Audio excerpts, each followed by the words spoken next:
Oke, hari ini kita akan belajar tentang pemodelan sistem. Sebelumnya saya akan mengenalkan diri, saya Hilya, saya dosen Teknik Industri UGM dengan riset interest Behavioral Operation Research, Soft Operation Research, dan Decision Analysis.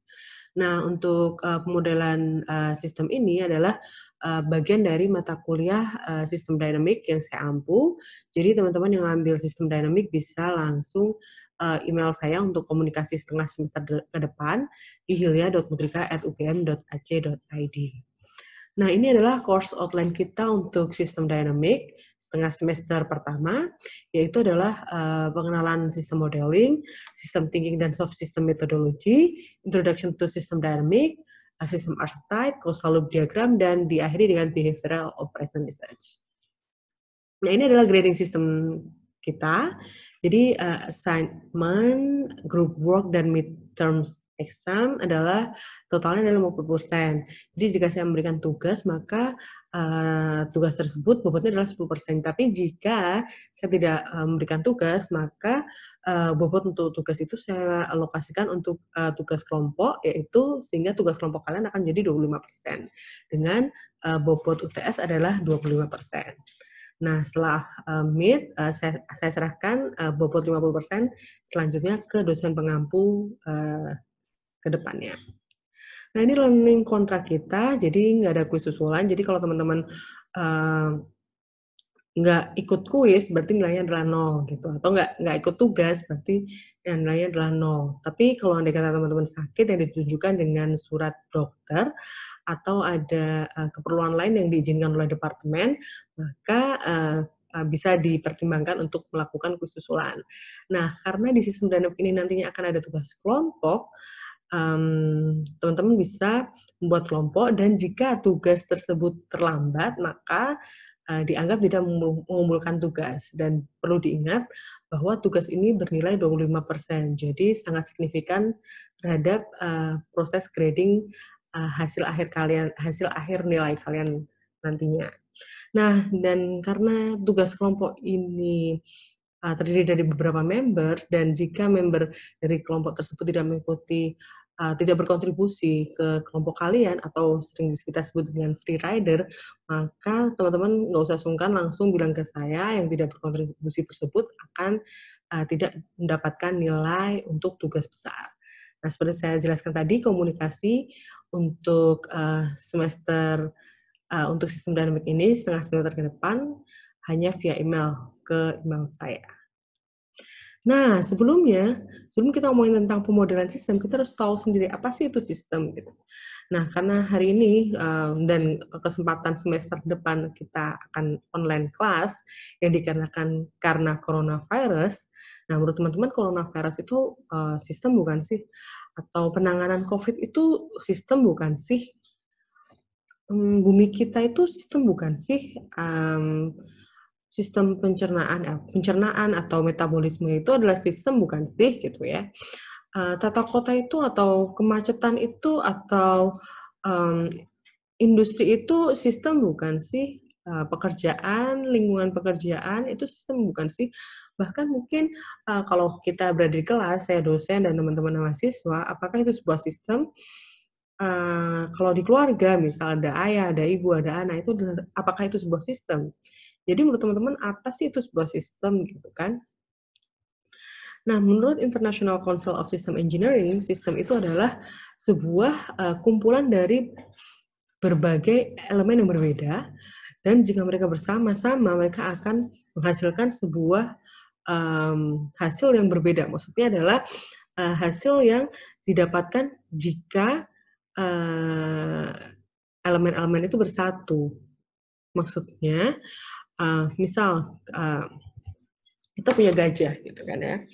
Nah, gajah itu punya banyak elemen ya teman-teman. Ada ekor, ada belalai, ada telinga, ada matanya, ada kakinya gitu kan. Dia adalah elemen yang berbeda gitu kan. Nah, jika ekor ditambah elemen lain, atau ekor ditambah mata ditambah lain sebagainya, apakah akan jadi gajah? Belum tentu gitu kan. Kenapa? Karena mungkin tidak ada interaksi di dalamnya, nggak ada mekanisme yang mengatur di dalamnya. itu bukan sebuah sistem. Sistem itu ketika ada elemen yang berbeda, ada interaksi di dalamnya, ada mekanisme yang mengatur di dalamnya, bisa dikatakan itu sebuah sistem. Contohnya di gajah ini, jika ada mekanismenya, maksudnya mekanisme gimana gajah bernafas gitu kan, nggak cuma pakai belalai aja kan, pasti ada paru-paru dan lain sebagainya, gajah berjalan dan lain sebagainya, itu adalah sebuah sistem yang membentuk gajah itu bisa menjadi sistem. Gajah bisa sistem karena terdiri dari banyak elemen-elemen yang berbeda. Contohnya jika teman-teman ada seorang kalian tutup mata gitulah ya. Kalian tutup mata, terus habis itu kalian pegang bagian gajah gitu kan. Tapi kalian nggak tahu itu gajah atau bukan. Kalian tinggal pegang aja gitu. Nah, kalau kalian dapat ekor, mungkin kalian bilang, mungkin ini adalah tali gitu kan. Atau jika kalian dapetin belalai, oh ini kayaknya ular gitu kan. Apakah ular ditambah tali itu bisa jadi gajah? Belum tentu. Jadi di sini saya akan menekankan adalah sistem itu terdiri dari elemen yang berbeda dan mereka punya interaksi dan punya mekanisme sehingga akan mendapatkan sebuah hasil yang berbeda ketika mereka bersamaan, mereka berinteraksi dan memiliki mekanisme tertentu. Gitu. Jadi kalau menurut Aristotle, the whole is greater than the sum of its parts. Jadi misal dalam keluarga gitu kan, atau misal dalam sistem pembelajaran kita gitu, jika cuma ada dosen dan mahasiswa, apakah itu dikatakan sebuah sistem? Enggak juga kan ya. Jadi ketika dosen dan mahasiswa cuma diem-diem aja, ya udah nggak ada sistem. Tapi ketika dosen ngasih materi, mahasiswa mendengarkan, ada ada interaksi di situ, ada interaksi antara dosen dan mahasiswa, ada mekanisme gimana dosen memberikan pelajaran ke mahasiswa, memberikan materi ke mahasiswa, ada mekanisme gimana mahasiswa bertanya dan lain sebagainya, maka itu akan membuat sebuah sistem, yaitu sistem pembelajaran. Begitu juga dengan kalau kita ngomongin tentang keluarga gitu kan, ada ayah, ada ibu, ada anak, kalau dikatakan nggak ada interaksi di dalamnya, nggak ada mekanisme di dalamnya, nggak akan jadi sebuah sistem yang dinamakan sistem keluarga itu sendiri. Nah, ini adalah komponen dari sistem, ada entitas. Ya, entitas itu ada ayah, ibu, itu mungkin bisa kalau dalam keluarga ada entitas. Terus ada atribut. Atribut itu kalau kita entitas, atributnya adalah misal adalah laki, perempuan, umur, dan lain sebagainya. Aktivitas adalah ya aktivitas dari seorang entitas. Kalau dosen ya berarti aktivitasnya adalah memberikan pelajaran. Mahasiswa adalah bertanya kepada dosen dan lain sebagainya.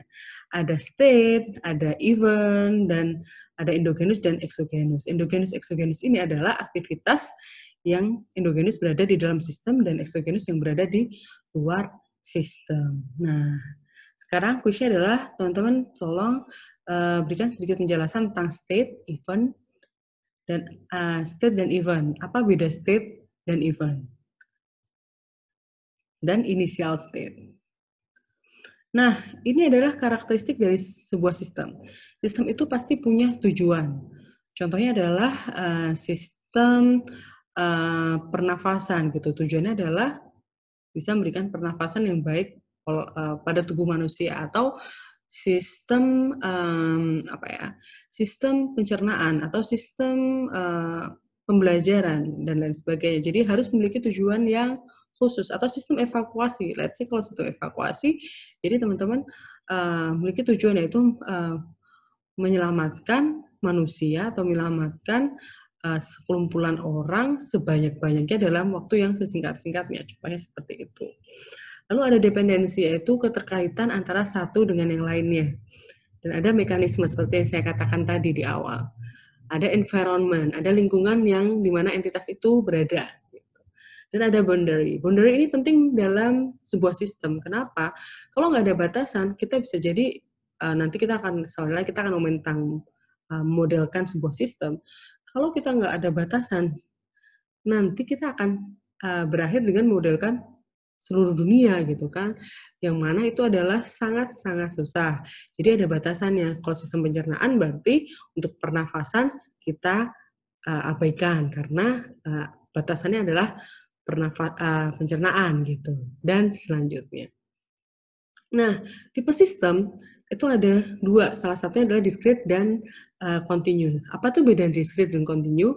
Discrete itu mirip kayak kalau teman-teman udah belajar discrete event simulation.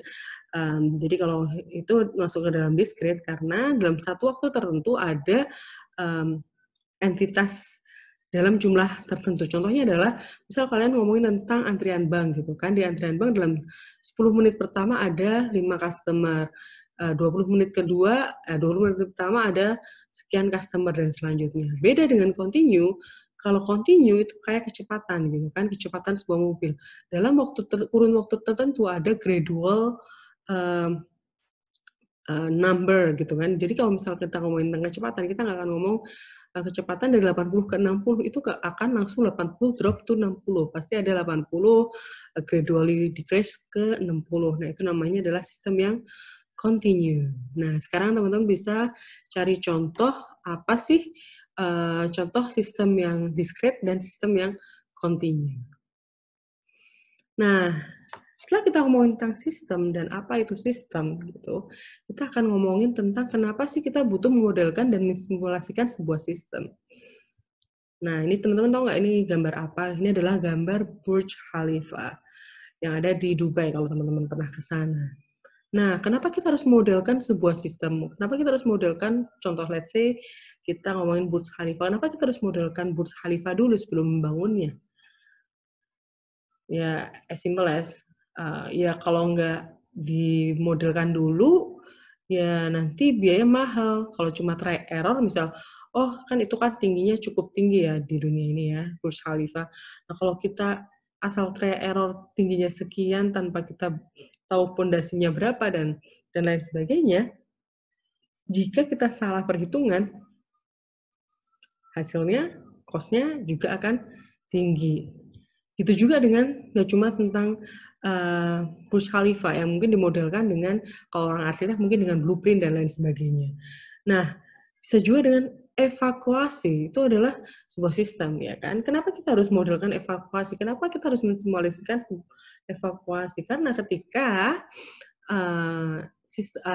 erupsi itu, ternyata evakuasi ketika erupsi itu datang, bahaya gitu kan. Jadi modelkan atau mensimulasikan sebuah sistem itu penting karena kalau kita ketemu itu langsung itu akan bahaya. Nah, ini sedikit sistem.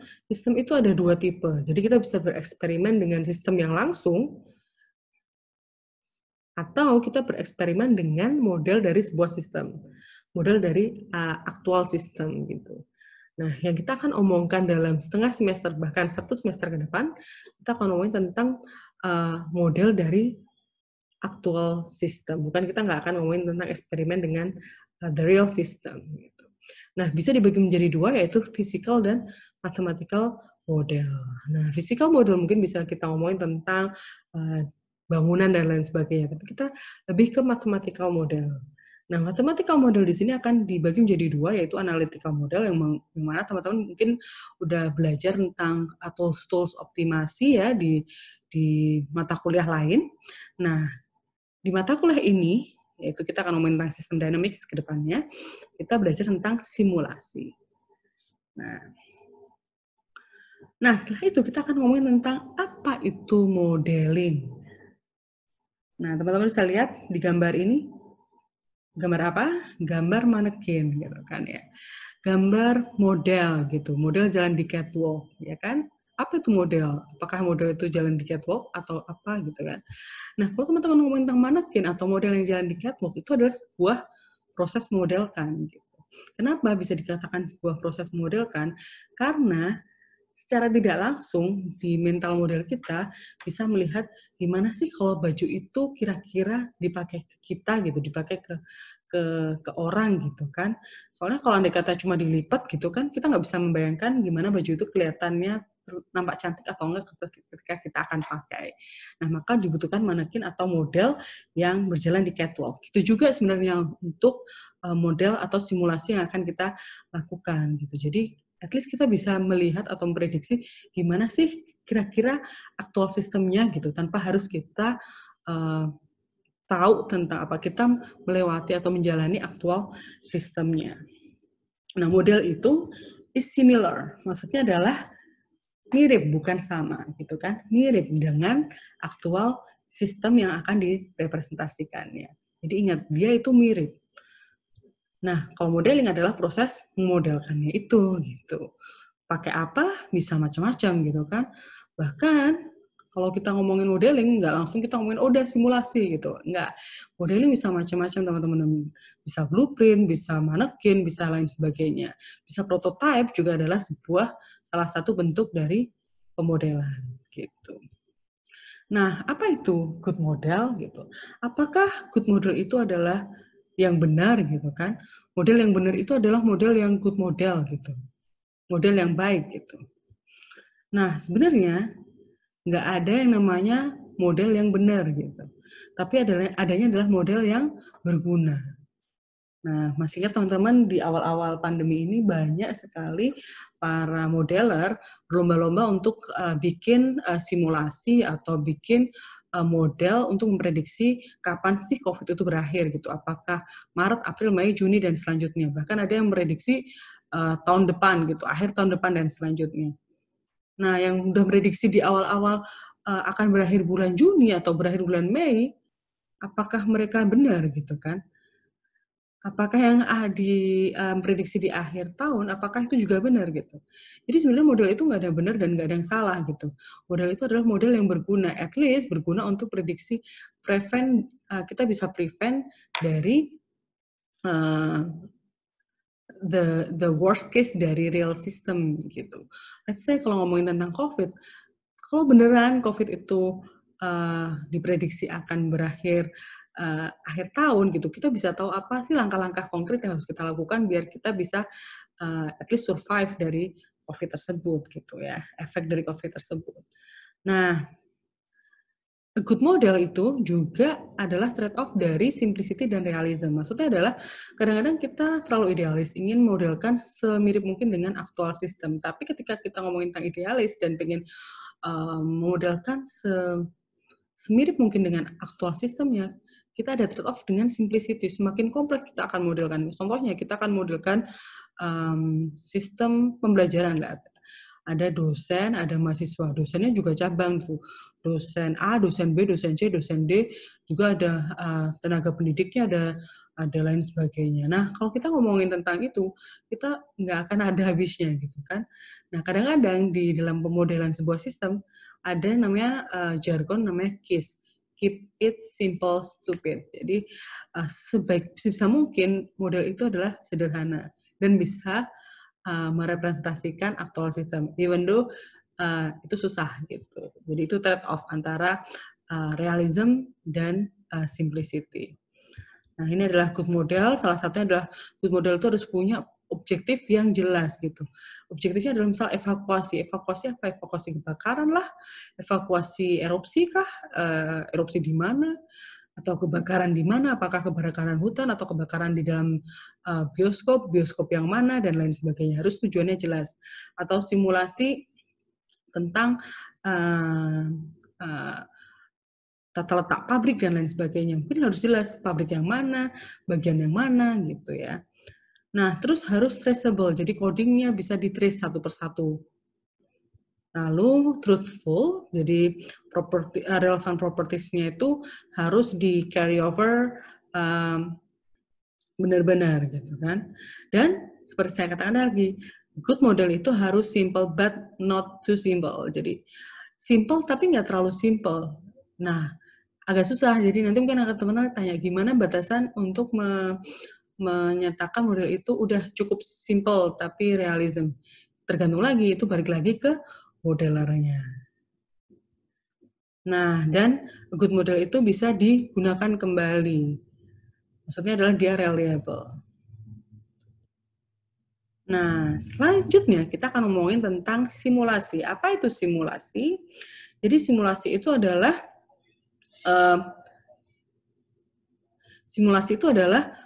operasi dari model dalam sebuah sistem. Jadi ya simulasi itulah salah satu cara untuk memodelkan sebuah sistem. Seperti yang tadi ada bagan itu ya kan, cara satu modelnya adalah dengan simulasi gitu. Teman-teman udah tahu lah ya, udah ngambil simulasi. Salah satunya teman-teman mungkin udah ambil mata kuliah simulasi sistem atau udah ambil praktikum simulasi. Jadi teman-teman tahu apa itu simulasi gitu ya. Nah, jadi simulasi itu ada tools gitu. Mungkin teman-teman yang udah pada tahu tentang discrete event simulation gitu, apalagi agent based simulation, mungkin pernah dengar atau pernah ngambil agent based simulation, dan sekarang tertarik apa sih sistem dynamics gitu kan. Nah, ternyata nggak cukup itu aja loh ya tentang simulasi gitu ya. Game itu pun serius game termasuk dalam simulasi gitu. Nah, simulasi itu biasanya digunakan sebelum existing system atau aktual sistemnya itu terjadi. Jadi dia kadang-kadang simulasi ini adalah digunakan untuk prevent dari aktual sistemnya. Nah, ini adalah real world dan simulation study. Jadi, kadang-kadang simulasi itu diambil dari data yang nyata, real sistemnya. Contohnya kalau teman-teman ngomongin tentang discrete event dulu ya, teman-teman ambil data, ngumpulin data gitu kan, inter-arrival time-nya berapa, waktu kedatangannya berapa, dan lain sebagainya dari kasus yang udah ada gitu kan. Nah, dari situ teman-teman simulasikan, lalu teman-teman bikin modelnya, setelah modelnya nggak ada beda dengan sistem nyatanya, teman-teman bikin eksperimennya gitu kan, what if skenario-nya. Setelah skenario-nya diuji, mana sih skenario yang paling efektif? Contohnya misal kalau Anda kata tentang DS, teman-teman bisa pilih mana sih sistem yang skenario yang efektif gitu kan, yang misal tambah operator lah, scheduling-nya lah, dan lain sebagainya. Lalu teman-teman analisis, ambil kesimpulan, lalu dari kesimpulan itu mungkin akan diimplementasikan ke real system gitu kan, misal nambah operator atau dan lain sebagainya. Dari situ kita kaji ulang lagi, kaji ulang dengan simulasi dan lanjutnya. Karena apa? Kita harus mengaji ulang. Jadi ini adalah closed loop gitu ya. Kenapa kita kaji ulang lagi? Karena sebenarnya today's problem saat ini itu adalah hasil dari solusi masa lalu. Kalau nggak percaya, coba teman-teman refleksikan ke kasus-kasus teman-teman yang pernah teman-teman temui. Nah, ada banyak objektif dari simulasi, yaitu kadang-kadang untuk training gitu kan, training untuk memberikan experience gitu. Untuk decision support, jadi misalnya dengan banyak kebijakan, mana sih kebijakan mau diambil gitu kan, bisa pakai salah satunya adalah tools yang teman-teman akan belajar, yaitu metodenya ada system dynamics. Lalu untuk memahami fenomena yang terjadi, misal contohnya kenapa sih korupsi tetap ada gitu ya, walaupun udah ada KPK, udah ada macam-macam cara lah pemerintah melakukan gitu kan. Nah, salah satu untuk memahami itu kenapa korupsi tetap ada, mungkin teman-teman bisa gunakan simulasi, salah satunya dengan sistem dynamic. Education and learning ini juga penting. Nah, seperti saya katakan tadi, di dalam simulasi itu nggak cuma tentang ABM, agent-based modeling, system dynamic, atau discrete event simulation. Nah, itu juga bisa dengan game, simulasi dengan game. Nah, biasanya education and learning ini biasanya kita dapetin juga salah satunya dengan game gitu ya. Teman-teman, serious game terutama ya. Mungkin teman-teman pernah main The Sims atau Dinner Dash atau apa gitu ya. Di situ teman-teman bisa dapat insight gimana sih caranya, misal kalau di Nerdes, gimana sih caranya bisa dapetin waktu yang efektif untuk serve customer gitu. Nggak dengan main game atau dengan mensimulasikan dalam game, kita dapetin insight tersebut. Lalu untuk entertainment gitu kan, dengan game juga bisa kan ada animasinya gitu kan, bisa untuk entertainment. Nah ini salah satunya. Bisa saya teman-teman yang pernah ke Lab Ergo gitu ada driving simulator itu biasanya itu juga bisa disebut dengan simulasi. Jadi kita nggak tutup mata gitu kan, simulasi udah 3 aja DES, ABM, SysDid, no. Jadi simulasi itu juga driving simulator termasuk simulasi. Kenapa? Karena itu merepresentasikan similar to the actual system, similar to kalau kita drive mobil gitu. Jadi itu adalah simulasi. Nah, ini adalah manfaat simulasi tadi, beberapa data hipotesis dan lain sebagainya. Compress time gitu ya. Nah, mungkin teman-teman bisa baca di slide ini. Nah, klasifikasi dari simulasi itu ada static versus dynamic, deterministic versus stochastic, continuous versus discrete. Di mana nantinya ke depannya, satu semester ke depan kita akan lebih cenderung ke dynamic-nya. Ya. Nah, ini di slide terakhir kita tentang pengantar simulasi, pengantar pemodelan sistem gitu. Dalam simulasi itu ada 3 tahap, maupun simulasi apapun itu kan. Jadi ada 3 tahap, yaitu develop conceptual model, develop simulasi, dan present and communicate hasil dari simulasi kita. Nah, mana yang penting? Semuanya penting. Jadi develop conceptual model itu penting. Contohnya kalau di DES teman-teman udah belajar flowchart gitu ya. Nanti di agent based modeling teman-teman akan ada ODD protokol. Kalau di sistem dynamic teman-teman akan ketemu dengan causal loop diagram.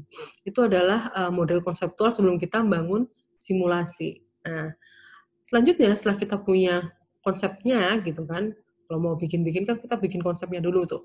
Nah, setelah bikin konsepnya kita akan translate konsep itu ke dalam simulasinya gitu. Simulasinya pakai computational gitu ya. Kita coding dengan sistem dynamic atau pakai fansim, powersim ataupun itu. Lalu setelah kita develop simulasinya, kita bikin eksperimen, kita punya beberapa senario, lalu kita bisa present dan communicate hasil simulasi itu ke klien. Mana yang lebih penting? Semua yang penting. Kalau saya biasanya mengibaratkan dengan teori masa gitu ya. Jadi develop conceptual model itu kayak kita bikin, kita prepare masakan gitu kan, prepare bahan-bahan gitu. Nah, bahan-bahannya di-prepare, misal kita mau bikin apa? Bikin sayur gitu kan, sayur sop gitu. Nah, preparing itu adalah bikin conceptual model. Nah, setelah kita prepare, kita masak. Masak itu kayak bikin develop simulasinya. Nah, ketika bahannya nggak komplit, ketika conceptual modelnya nggak benar, bikin simulasinya bisa nggak benar juga. Gitu. Jadi semuanya saling berhubungan. Setelah simulasi atau setelah masaknya udah kelar, bahannya bagus, tapi kalau presenting makanannya itu nggak bagus, bisa jadi kliennya jadi males gitu kan. Atau kalian communicate hasilnya itu nggak bagus ke klien gitu. Atau kliennya nggak paham karena kalian bahasanya belibet gitu, atau modelnya terlalu kompleks, tapi kalian nggak bisa menjelaskan itu ke klien, ya sama aja bohong. Seperti saya katakan tadi adalah model itu yang berguna. Gitu aja untuk pengantar pemodelan sistem hari ini. Kita lanjut ke materi berikutnya.